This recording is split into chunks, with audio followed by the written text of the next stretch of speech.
We've dived into, so far, some of the detail of the capability sessions and exposed some of the ambition, the realities of the future of concepts, doctrine, technologies. Listen, tempting as it is to talk about the air, land, sea delivery numbers and the silos available, we thought it was quite important at this stage of the day to shift our perspective away from ourselves and our own capabilities and raise our gaze to a slightly higher level. In this, there's an importance to acknowledge that the behaviours of adversaries are critical, not merely admiring our own Western plans and ambitions. Sam Tangretti will not be popular for speaking truth to power, but if he's right, and I for one buy it, the realities of investment priorities may now favour the other side. Why? Is it because generally they've favoured numbers over precision and prioritised electronic warfare and counter C4I over the exquisite cyber payloads that characterise a Western approach? Well, Russia, unlike the West, never stopped developing missile technology after 1991 at scale. Their appreciation of the capabilities offered at the strategic, operational and tactical level of war, as well as across short to long distances, is all embedded in Russian fighting doctrine, as well as their wider approach to international relations. Similarly, China has invested into missile production and has been ramping up their R&D budget in missile technologies and organizations over the past decade. As new-ish comers to the Missile Appreciation Society, their engagement with the technologies and system is now almost unrivaled. So here we sit with a task over the next hour to undertake an appreciation of how two of the primary competitors or potential adversaries, depending on how aggressive you want your language to be, how these states might envisage using precision strike assets and contribute to their strategic success. How might they consider the employment of a missile strike versus some other conventional or unconventional tools?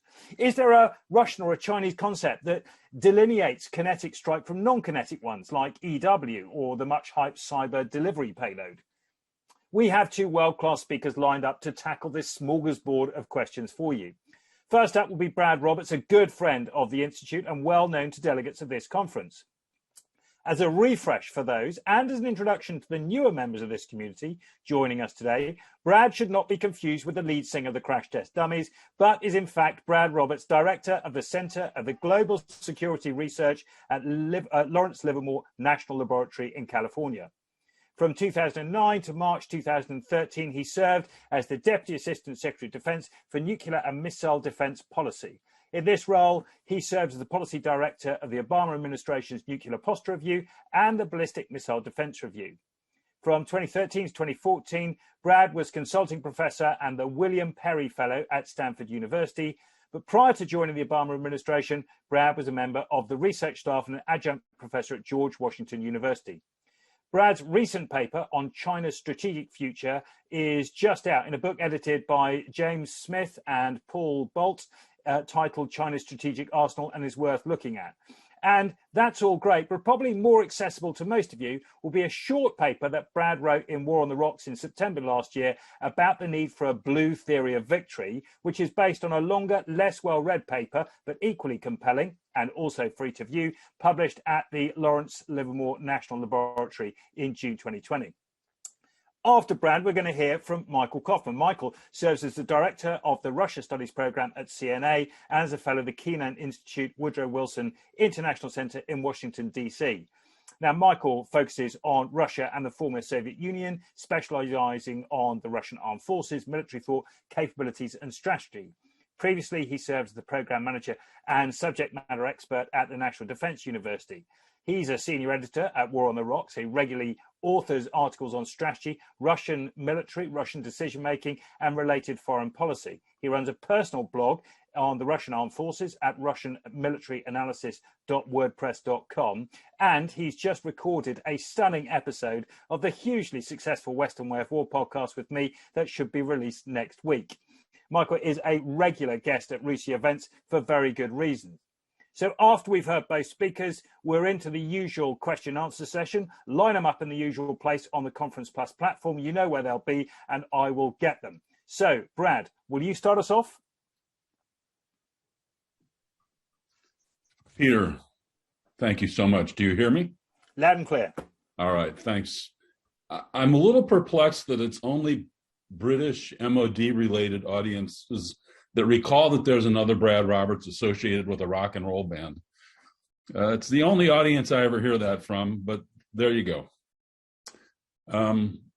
Thank you for the opportunity to join the conversation, Peter and Siddharth. Thank you for doing this for our community annually.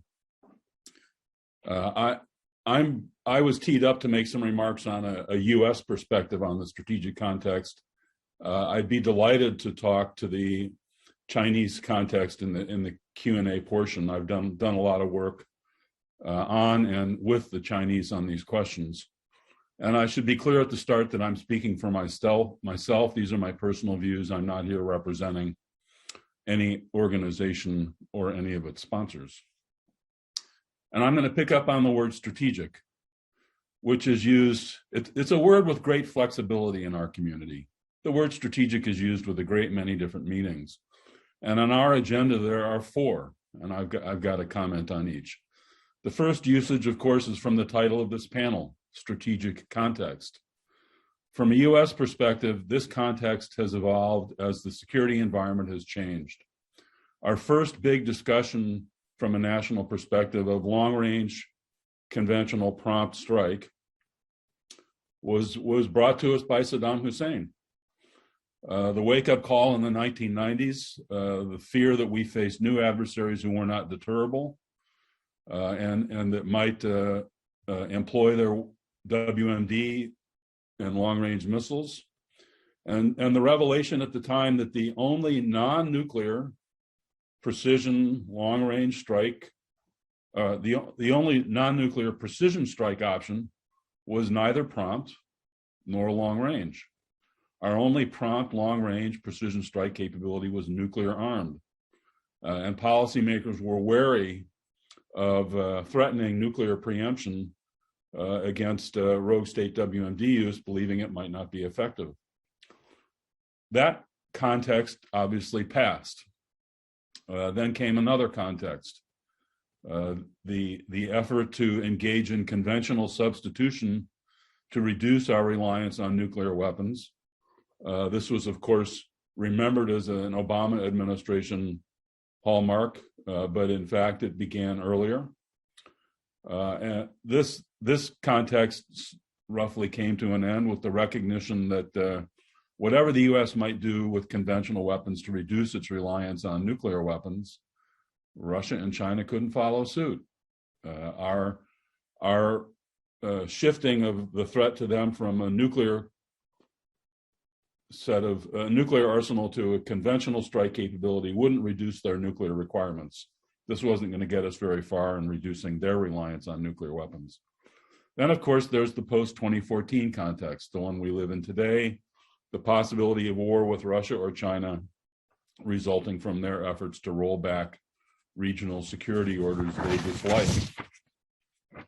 Russia and China have obviously prepared, and Mike's going to talk very thoughtfully, I'm sure, about the Russian preparations, and I'm prepared to talk about the Chinese in the Q&A. I would note that as we review this shifting strategic context, NATO hasn't really done much shifting of its way of thinking about the strategic context. With the end of the Cold War, NATO defined its strategic context largely by rejecting Russian views of an adversarial relationship and not engaging Russia in preparations for an armed confrontation in Europe. It remains an alliance self-defined as an alliance without enemies, practicing a tout azimuth deterrence strategy, and this is a significant mismatch. So the first usage of the word strategic is about the context, and I've tried to paint quickly a picture of how I think the strategic context has evolved from a U.S. perspective and a Chinese, Russian, and NATO perspective. The agenda offers a second usage of the word strategic weapons. These are, of course, those weapons uniquely capable of stripping an enemy of its strategic depth and rapidly, significantly, and immediately affecting its calculus of the benefits, costs, and risks of different courses of action. Both Russia and China have clearly embraced long-range precision kinetic strike as part of this toolkit for rapidly influencing our deterrence calculus. and both are prepared, have prepared both nuclear and conventional options for both regional wars and trans-regional wars. The United States and NATO have been reluctant to do so for reasons I'll discuss further. The agenda offers a third usage of the term strategic stability. This is a term encompassing an equation of military capability and nuclear risk. Intensifying military competition among the major powers for advantages with long-range, prompt, precision, non-nuclear strike is a mixed bag for strategic stability. On the one hand, the introduction of these capabilities into the deterrence postures of the United States and its alliances should reduce the risk of conflict by strengthening conventional deterrence and by bolstering the credibility of threats to respond to aggression in ways that would not provoke nuclear retaliation. On the other hand, a significant advantage might be expected to accrue to the first mover, thereby increasing the incentive to strike first in an escalating crisis, thereby reducing crisis stability. The temptation to seize that first mover advantage appears strong for those countries with a, quote, active defense strategy, the term used by both Russia and China, but also for a country that believes in shock and awe, well, a term that also the Chinese use. The agenda offers a fourth and final usage of the term strategic in strategic approach. That is, as the agenda defines, a way to leverage capabilities to contribute to success. A strategic approach is something more than an acquisition strategy. Russia clearly has such an approach, and Mike's going to tell us about it. China, too, has an approach that envisions the employment of these weapons to frustrate, delay, and perhaps defeat the projection of U.S. conventional power.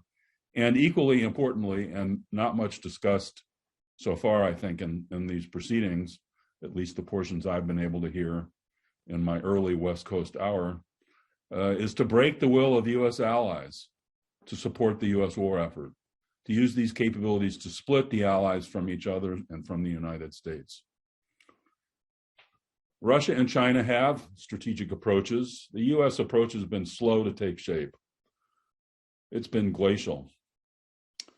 Let me offer a pop quiz for the connoisseurs of U.S. strategic thought. Can you date the following?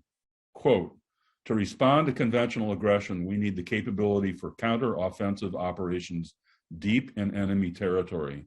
We cannot rely on threats expected to provoke our own nuclear annihilation. 1988, the Clay-Wolstetter Commission report on discriminate deterrence. We've been looking at this problem for decades. 20 years ago, QDR and NPR made the case for conventional prompt global strike, which ended up in the Senate's rejection of conventional Trident modification. 10 years ago, another set of reviews made the case for a, quote, niche capability, which fell victim to the Budget Control Act. The search for the, quote, third offset that began in 2015 or so helped to rekindle interest in some technical solution down this pathway. The U.S. has been slow to embrace long-range kinetic strike as part of its deterrence toolkit for regional war for various reasons. It's been slow to come to terms with the reality of such wars more generally. It's been slow to develop an approach that integrates the tools of strategic deterrence, preferring instead silo-centric approaches. So we do a nuclear posture review, a ballistic missile defense review, a cyber review, a space review, all on top of the QDR or National Defense Strategy review. And the net result is not an integrated approach. And this is because U.S. leaders have been largely content with an approach to strategic deterrence and stability designed in the unipolar moment, an approach that emphasizes traditional nuclear stability with Russia, the rejection of mutual vulnerability with rogue states, and, well, we haven't really decided about where China fits in that equation. And the legacy approach also emphasizes a legacy nuclear force, a legacy missile defense posture aimed at limited protection against limited strikes, and a slim, underfunded hedge against uncertainty. So the slow headway of the United States in developing a strategic approach has been reflected in NATO's process. Over the last decade, NATO has watched Russia increase by a factor of 20 or so, to quote Minister Shoigu, the number of weapons capable of reaching European targets. In response, NATO has generally seen long-range strike as inconsistent with its role as a defensive alliance, and thus its rejection of strategic thought about offense. It's also been reluctant to adjust its missile defense posture for this new problem, leaving the alliance unresponsive to a factor increase of 20 in Russian strike capabilities. Having painted a dark picture, I would say that today the United States is finally settling on an approach built around the role of long-range strike in the deterrence calculus, or influencing the calculus of benefits, costs, and risks that Russia and China might engage in. This approach combines offense and defense. Defense aimed at denying Russia and China the benefits they seek in this domain, with improved missile defenses, kinetic intercept left of launch. But it also includes some offense of the kind we've been talking about on the prior panels. But despite this headway, despite the emergence of an approach, I think we can anticipate continued political friction in the US over the best approach, given the fundamental divide between two perspectives about strategic context. One emphasizes strategic competition and the need to compete aggressively to, quote, overmatch our adversaries, thus presumably deterring them and thereby avoiding war. The other emphasizes strategic cooperation and the need for the US to exercise restraint vis-a-vis our adversaries, thus presumably assuring them and thereby avoiding war. So in sum, strategic context is a function of where you sit. Russia, China, the United States all have different perspectives. Strategic weapons are those weapons uniquely capable of stripping an enemy of its strategic depth. For Russia and China, long-range precision strike capabilities fall into this category. The US is headed in that direction. Some NATO members resist such capabilities for this very reason. Strategic stability is a term encompassing an equation of military capability and nuclear risk. The net impact of competition over 21st century precision strike among the major powers, the net impact on strategic stability is hotly debated. And lastly, the strategic approaches of Russia, China, the US, and NATO have matured at different rates and in different ways, with the US and NATO still lagging in the development of a coherent long-term approach. This is in part because they've been reluctant to define success and its requirements in a conflict with Russia. Thanks so much, Peter. All out from the rock and roll portion.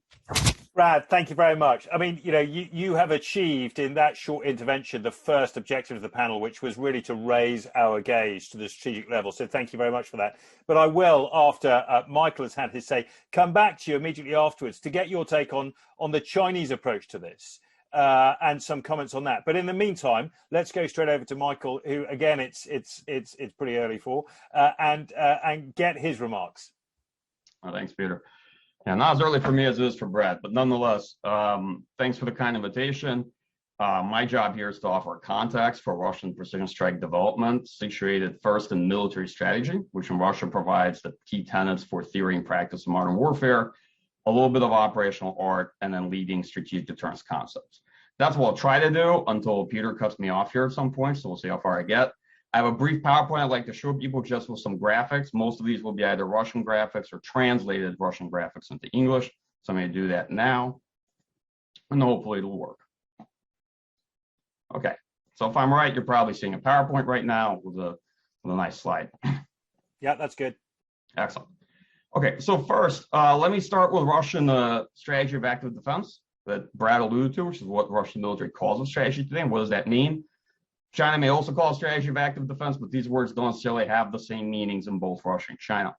So the key ideas that go into this are first that war today is fundamentally not determined by the seizure of territory, but by the destruction of critically important objects, military and economic and civilian infrastructure, that reduces your opponent's military and economic potential or allows you to seize control, right? That modern weapons and sort of the modern operational concepts really have eliminated depth, which makes territory far less decisive and no longer the center of gravity in the fight. Defensive in this context essentially means that the beginning of the war is not an offensive strategic land operation, okay? But defensive means defensive politically in character. In substance, it includes operations that are both offensive and defensive, right, in terms of how the war is conducted. The active part means that the Russian military intends to conduct sustained counterattack via strikes from Russian territory through the depths of the theater of military operation, that is full engagement of the opponent, and then setting the conditions for a successful counteroffensive, right, to either regain lost territory or achieve war termination. So whatever you may think of Russian military planning, whether you think it's offensive or defensive, understand that the concept is that you cannot attain war termination even if you're fighting a defensive war without a theory of how you're going to compel your opponent towards that outcome. So the Russian view is that conventional capability can inflict unacceptable levels of damage on a country's economic and military potential, either by targeting infrastructure or essentially paralyzing their armed forces. And this makes the initial period of war essential and decisive because the opponent can now target you with long-range conventional means throughout the depth of your homeland right at the beginning of the fight. Doesn't matter where you've actually deployed, doesn't matter what territory you're fighting over. If your opponent's the United States and the US is a global force with global power projection, it can reach. So the strategy integrates offensive and defensive strategic conventional capabilities. Strategic conventional capabilities have a specific meaning in Russia. This is long-range precision-guided weapons, right, of different types, whether it's cruise missiles, hypersonic weapons coming online, what have you, and strategic defensive weapons like integrated air defense, missile defense, and the like. Plus what Russians call weapons based on new physical principles, which may sound very funny, but is actually a reference to directed energy weapons, electronic warfare, hypersonic weapons, and other novel emerging technologies. So the belief is that successive military operations will evolve to attain simultaneous effect on the opponent, that there'll be integration across all domains. This obviously sounds a lot like sort of America's multi-domain concept of operations in some respects, which of course integrates space and the information domain to achieve what Russians call the complex defeat of an opponent. All right. Lastly, the actual character of war is such that the battlefield is non-linear. There's very little contact between forces, so the nature of the fight is one of high maneuverability formations that are engaging primarily in fire and strike at long distances, utilizing kill chains and sensors to see each other and target each other with precision strike means at that tactical operational level, right? Again, this devalues any proposition of deliberative positional defense and strongly emphasizes the utility of precision strike, right? Active defense is also about preventive non-military and military measures that the country takes to neutralize emerging threats. So I'm going to talk about that at the very end, but I'm going to get to that in the last slide.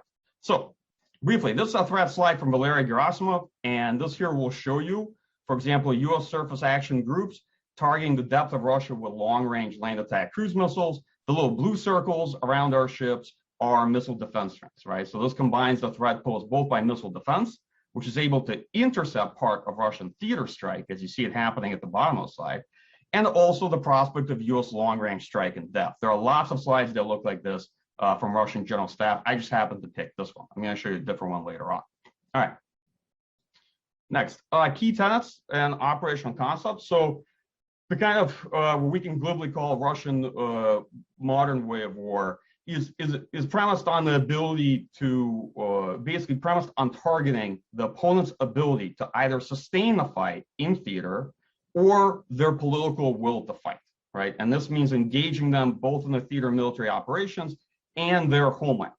So emphasis on the initial period of war, parrying, deflecting, and absorbing the initial assault, which Russians believe will be an airspace assault together with a long-range missile strike.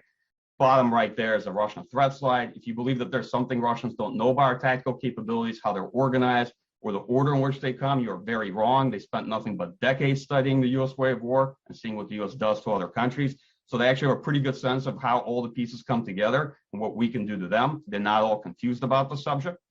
And their goal is to avoid, obviously, paralysis in the initial period of the conflict. One of the ways they're going to do that is to attain disorganization, that is, achieve functional defeat of the adversary's effort in theater. This is through the conduct of strikes, primarily against command and control and ISR systems. And there's a strong belief that traditional conventional strike can be backed up with an electronic fire operation, that is, electronic warfare, other offensive electronic means, to basically increase and maximize the effects. So the goal is to simultaneously execute these strikes to offensive operations, impose high levels of attrition, disorganization, to convince an opponent that an early decisive victory is impossible, there will not be an early culminating point in the fight, and that they'll have to settle for a prolonged conflict of attrition. And in a strategic sort of context, we're basically talking about them pushing the fight into what is then a longer conflict and then trying to attain escalation management and war termination. Last point on this. There's a strong belief that defense against certain types of strategic conventional attack is either technically impossible or it's too cost prohibitive. And this is a very fair assessment against mass cruise missile attack or things of that nature, right? So the Russian view is that conflict must either be preempted through preventive measures or deterred via cost imposition, right? Assuming that Russia is the militarily inferior power facing an adversary like the United States together with NATO allies, right? It therefore has robust active approaches that take place both during a threatened period of war, when there's a crisis, a buildup, what have you, then turn into escalation management approaches once conflict begins, and then translate into attempts at war termination, which make use of precision strike assets. And I will cover that briefly as my very, very last point and slide here. The goal is to make clear that the costs of sustained aggression or launch of aggression against Russia are going to dramatically exceed the benefits. This is a basic strategy of what happens if you can't defend and you don't feel you can effectively counter certain capabilities. What are your alternative approaches to that? Okay, this is a translated Russian slide that's not too dissimilar from Gerasimov one's, but it's another Russian military slide. And it again emphasizes more the strike from the maritime domain, integrating both land attack capabilities and aspects of US missile defense. So the Russian question was, what do you do if you can't defend and you don't believe that your regular forces can deter, general purpose forces cannot deter such an attack? So first, your precision strike capabilities are aimed at targeting the actual launchers of these attacks on your country. Second, they're aimed at the systems of command and control for executing this type of operation, so you can potentially preempt or disorganize it. And third, you threaten counter value. That is, you threaten critical infrastructure of economic significance to attempt to deter or affect intra-war deterrence once the conflict has started, a cost-based approach. This slide, in some respects, reflects a slightly dated Russian view. There was a big fear in the early to mid-2000s that US conventional strike capabilities could eliminate substantial portions of Russian strategic nuclear arsenal. They've walked that back quite a bit, but still fully believe in the threat posed by a strategic US airspace attack, combining long-range missile strike capabilities in the initial period of war.